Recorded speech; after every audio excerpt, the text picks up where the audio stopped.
ప్రియమైన దేవుని పిల్లలారా, ప్రభువైన యేసుక్రీస్తు నామములో మీకు నా వందనములు.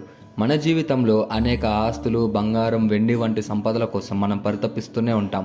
కానీ దేవుని వాక్యం చెప్తుంది, ఆభరణాల కన్నా, బంగారం కన్నా గొప్పది ఆయన ఉపదేశము, ఆయన జ్ఞానము అని. ఈరోజు మనం ఆ వాగ్దానాన్ని తెలుసుకొని మన హృదయంలో నిలుపుకొని మన జీవితాన్ని జ్ఞానంతో నడిపించుకుందాం. ఈరోజు దేవుని వాగ్దానము సామెతల గ్రంథము 8వ అధ్యాయము 10వ వచనము. సామెతల గ్రంథము 8వ అధ్యాయం 10వ వచనంలో వాక్యం ఇలా ఉంది: వెండికి ఆశపడక నా ఉపదేశం అంగీకరించుడి, మేలిమి బంగారం నాశింపక తెలివి పొందుడి అని.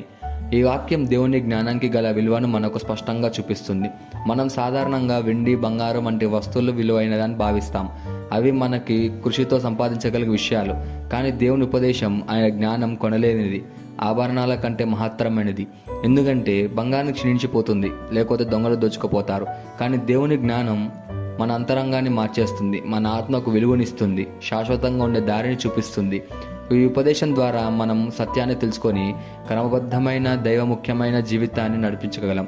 అందుకే దేవుడు చెప్తున్నాడు, నా జ్ఞానాన్ని తెలుసుకో, దానికంటే ఈ లోకంలో ఏ సంపద విలువైనది కాదు అని.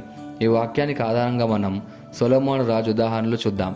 దేవుడు అతన్ని రాజుగా నియమించినప్పుడు అతన్ని ధనాన్ని అడగలేదు, శత్రువుల మీద విజయాన్ని అడగలేదు, జ్ఞానాన్ని అడిగాడు. నా ప్రజల్ని తీర్పు తెచ్చడానికి నాకు జ్ఞానం ఇవ్వండి అని. అది దేవుని దృష్టిలో అత్యంత ప్రీతికరమైన విన్నపమైంది. ఫలితంగా దేవుడు సొలొమోన్ని అపూర్వమైన జ్ఞానం ఇచ్చాడు. అతనికి అదనంగా బహుధ సంపద, ప్రతిష్ట, గొప్పతనం కూడా ఇచ్చాడు. ఇది మనకు ఒక పాఠం. మనం ముందుగా దేవుని జ్ఞానాన్ని కోరుకుంటే అదనంగా మనకు అవసరమైనవన్నీ ఆయన ఇచ్చి మనకు సంతృప్తి కలగజేస్తాడు అని. దీన్ని మన జీవితానికి ఎలా తీసుకోవాలంటే, ప్రతిరోజు జీవితంలో దేవుని వాక్యాన్ని అధ్యయనం చేయాలి. సంపద కంటే జ్ఞానానికి ప్రాధాన్యం ఇవ్వాలి. రెండోదిగా, ఏ నిర్ణయం తీసుకునే ముందైనా ప్రార్థనలో ఆయనతో సలహాని తీసుకోవాలి. దేవుని ఉపదేశాన్ని పాటించడంతో ధైర్యంగా ఉండాలి.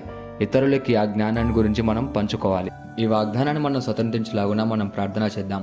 మమ్మల్ని మిక్కిలిగా ప్రేమించిన ప్రియ పరలోకపు తండ్రి, నీకే కృతజ్ఞతాస్తుతులు, వందనాలు చెల్లించుకుంటున్నాం ప్రభువా. ఈరోజు నీ వాక్యం ద్వారా మాకు మరలో ఒక సత్యాన్ని తెలియజేశావు. వెండి బంగారం కన్నా నీ జ్ఞానం మేలైనది అని. నాకు నీ ఉపదేశాన్ని ప్రేమించే హృదయాన్ని కలుగజేయము. నీ వాక్యాన్ని జీవితంలో అమలు చేయడానికి నాకు శక్తిని ప్రసాదించము తండ్రి.